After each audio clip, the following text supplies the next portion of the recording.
श्री स्वामी समर्थ. जय जय स्वामी समर्थ. स्वामींचं नाव घेऊन मी आजच्या ह्या नवीन व्हिडिओला सुरुवात करते.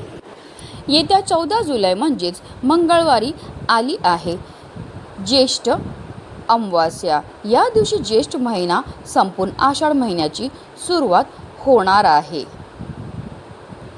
या अमावास्येचा प्रारंभ 13 जुलैला सायंकाळी 6:50 होणार असून समाप्ती 14 जुलैला दुपारी 3:13 होणार आहे. आणि उदय तिथीनुसार ही ज्येष्ठ अमावास्या जी आहे ती 14 जुलै म्हणजेच मंगळवारी साजरी केली जाणार आहे.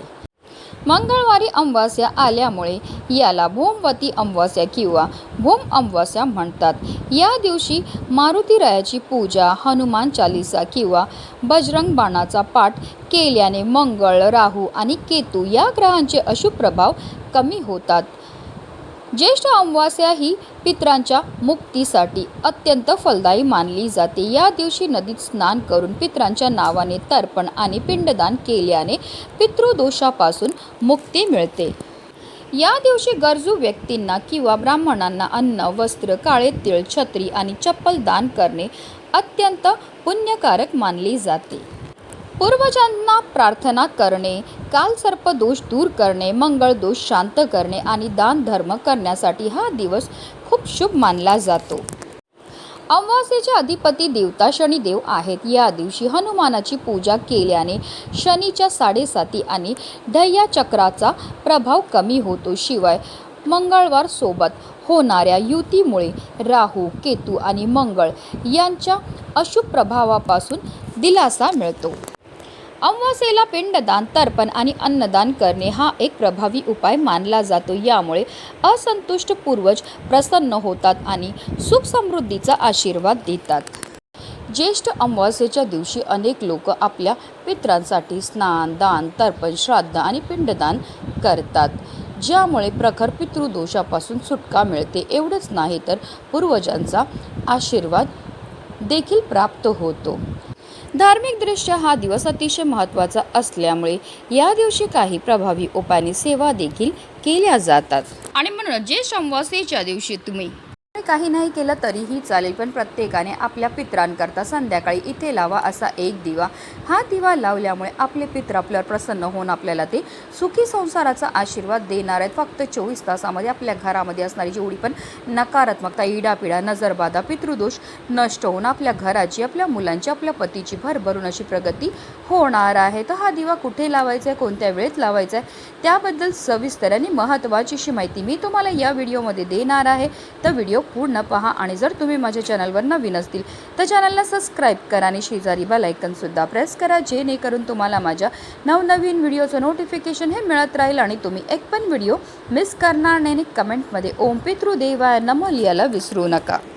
अमावास्येच्या दिवशी आकाशात चंद्र दिसत नाही. चंद्र हा मनाचा कारक मानला जातो आणि म्हणूनच अमावास्येला काही लोकांच्या मन हे चंचल होत असतं. अमावास्या त्यांच्यावर खोलवर परिणाम होत असतो आणि कधीकधी नकारात्मक शक्तींचा सुद्धा या लोकांवर प्रभाव पडतो. बऱ्याच लोकांना अमावास्या आली की भीती वाटते. त्यांना असं वाटतं की अमावास्येचा दिवस हा वाईट आहे, पण अमावास्याचं ही तिथी जी आहे ती अतिशय शुभ आहे. अमावास्याचा दिवस हा माता लक्ष्मीची आवर्जून पूजा केली जाते. त्याचबरोबर जर या दिवशी काही प्रभावी उपाय केले तर त्यामुळे निश्चितच आपल्या जीवनामध्ये असणारे जे सर्व दोष आहेत त्यापासून आपल्याला मुक्तताही मिळत असते. आता हा उपाय आपल्याला कधी करायचा, तर हा उपाय आपल्याला संध्याकाळी 6 वाजल्यापासून 9:30ची जी वेळ असते ती माता लक्ष्मीची आगमनाची वेळ असते आणि त्यावेळेमध्ये जर आपण काही प्रभावी उपाय केले तर त्यामुळे माता लक्ष्मी आपल्यावर प्रसन्न होते आणि तिचं अखंड आगमन आपल्या घरामध्ये होत असतं.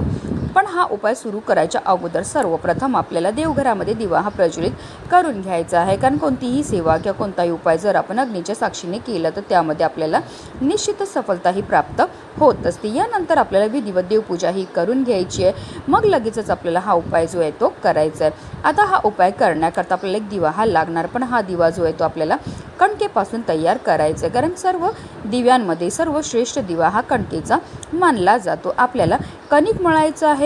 मळताना त्यामध्ये आपल्याला थोडीशी हळद टाकायची आणि त्यापासून एक दिवा आपल्याला तयार करून घ्यायचा. आता या दिव्यामध्ये आपल्याला 2 वातीची 1 वात करून लांब वाटी टाकायची आहे. अशा रीतीने आपल्याला 4 दिशेंना 4 लांबवाती ह्या टाकून घ्यायच्यात. अर्थात काय तर आपल्याला चौमुखी दिवा हा तयार करून घ्यायचा आहे.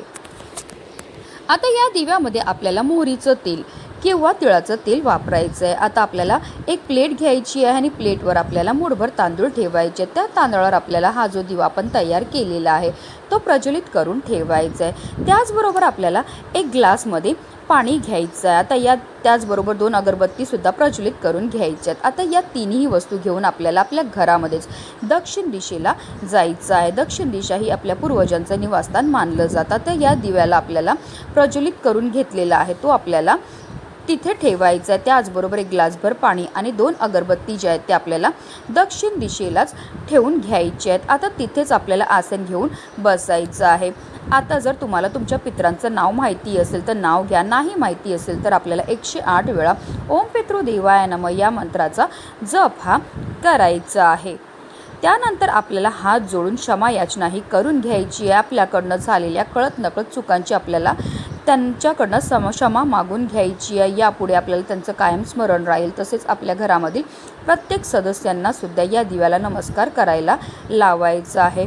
त्यांच्याकडून ओम पितृदेवाय नमः या मंत्राचा जपसुद्धा करून घ्यायचा आहे. असा हा दक्षिण दिशेला दिवा लावल्यामुळे आपले पितृ आपल्यावर प्रसन्न होतात आणि आपल्याला ते सुखी संसाराचा आशीर्वाद देत असतात. आता हा जो दिवा आहे तो दक्षिण दिशेला आपण प्रज्वलित केलेला आहे. तो संपूर्ण रात्रभर आपल्याला तिथेच ठेवायचा आहे. आता दुसऱ्या दिवशी आपल्याला काय करायचं, सकाळी लवकर उठायचं, स्नान करायचं. त्यानंतर हा दिवा त्याचबरोबर ग्लासभर जे पाणी आहे ते आपल्याला तिकडनं उचलायचं आणि आपल्याला एखाद्या झाडाखाली नेऊन हा दिवा जो आहे तो ठेवायचा. त्याचबरोबर जे ग्लासभर पाणी आपण ठेवलेलं आहे ते पाणीसुद्धा आपल्याला तिकडनं त्या झाडाजवळ अर्पण करून टाकायचं आहे. दिव्याखाली जे आपण तांदूळ ठेवलेले ते सुद्धा आपल्याला त्या झाडाखाली नेऊन ठेवायचे, जेणेकरून तिथे असणारे पशु पक्षी कीटक ते खातील. हे सुद्धा आपल्याकडनं केलेलं एक प्रकारचं दान असतं. हे दान केल्यामुळे आपले पितृ आपल्यावर प्रसन्न होतात आणि आपल्याला ते सुखी संसाराचा आशीर्वाद देत असतात. प्रत्येक अमावास्येच्या दिवशी आवर्जून हा उपाय जो आहे तो करायचा आहे. हा उपाय केल्यामुळे आपल्या जीवनामध्ये असणारा प्रखरातला प्रखर पितृदोष दूर होतो आणि आपल्या जीवनामध्ये असणारे जे संकट आहेत ते दूर होतात. आपल्या जीवनामध्ये असणारे जे दारिद्र्य आहे ते दूर होण्यामध्ये मदत ही मिळत असते. म्हणूनच व्हिडिओ जास्तीत जास्त लोकांपर्यंत शेअर करा, जेणेकरून प्रत्येकाच्या आयुष्याचं कल्याण हो हीच मनामध्ये इच्छा. श्री स्वामी समर्थ. जय जय स्वामी समर्थ.